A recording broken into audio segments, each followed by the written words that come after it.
This is your spoiler warning.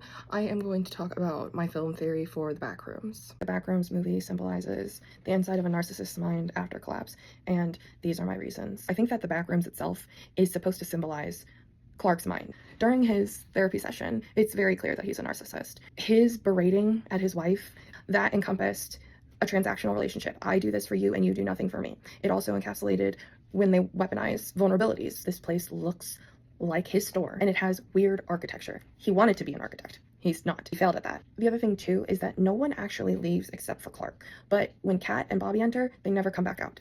And neither does the therapist, really. Those three characters also represent examples of narcissistic relationships and how they will just discard people that they find no longer useful. Bobby, he barely knew him. He was gone in a second. It's because Clark didn't care about him either. And Kat, I think that her fate was pretty funny because it kind of felt like a metaphor for a narcissistic boss who cuts your head off. Then with the therapist and his wife, he keeps there and they become distorted memories. If they feel wronged by somebody, they will punish them. They'll take revenge. They'll create a distorted version of whoever that person is in their brain. There's a visual example of how the human memory isn't always the most reliable. Over time, you really don't remember anything but the major structure of those memories or little tiny details. As you go further into the Backrooms, it gets more confusing and abstract. Architecturally, a lot more tunnels.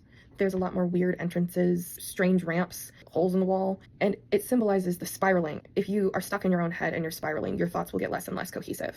The monsters lurking around the corner all the time. That symbolizes a narcissist feeling that the world is out to get them. They think other people are trying to seek revenge on them. It personifies the feeling of always looking over your shoulder, always being paranoid that someone's watching you or that they're ahead of you. There's a heavy emphasis on alone. When they differentiate during the first therapy session, the therapist says, "You sound alone," and he says that he's not lonely, and she corrects him and says, "I didn't say lonely, I said alone." It reflected less of how he was feeling, and it became more of a prophecy. She's not describing his feelings, she's describing his state of being. He will end up alone because he pushes everyone away, because he isn't pleasant to be around. No one wants to stay. You are alone, whether you're lonely or not. One of the most fundamental parts of narcissism is the rumination, replaying fights that might look like replaying the incident with better comebacks, revenge fantasies. The fact that they do that role playing outside introduces that rumination. When they do it inside the backrooms, where we're in the innermost center of it, it feels as though we're in the center of Clark's brain. And that role play is very different. He has all the control. It's not an exercise anymore. He wants her to be his wife. He literally scalps his wife for a wig. Anyway, he tells her he wants her to tell him he wasn't wrong.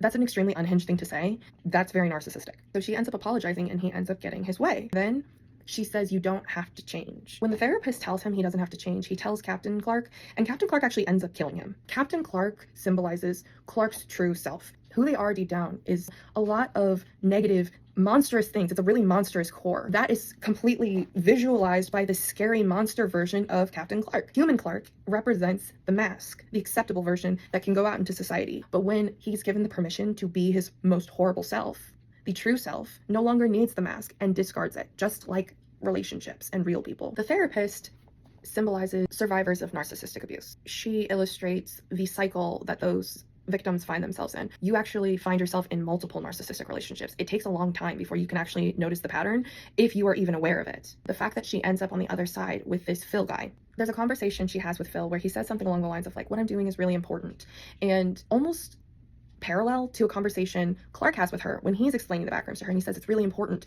And that's a narcissistic trait as well, to think everything you're doing is very self-important. The fact that she was having such a similar conversation and just has a 1,000-mile stare to me looked like disassociation. Her mom very much seems like a narcissist. Her client is a narcissist. So the fact that she's a therapist and it seems kind of like she feels like she's a fraud, that imposter syndrome and that guilt and that shame is a very big repercussion of narcissistic abuse. In the end, she ends up in the backrooms as one of those distorted people. I don't know if she actually ever got out of the backrooms. I don't think it matters. The point in her becoming that distorted thing was to further show how Clark's memory of her will never be correct. It will always be this ugly version that he makes into whatever he wants. In conclusion, the Backrooms movie alone was a visual depiction of the mental spiral of a narcissist.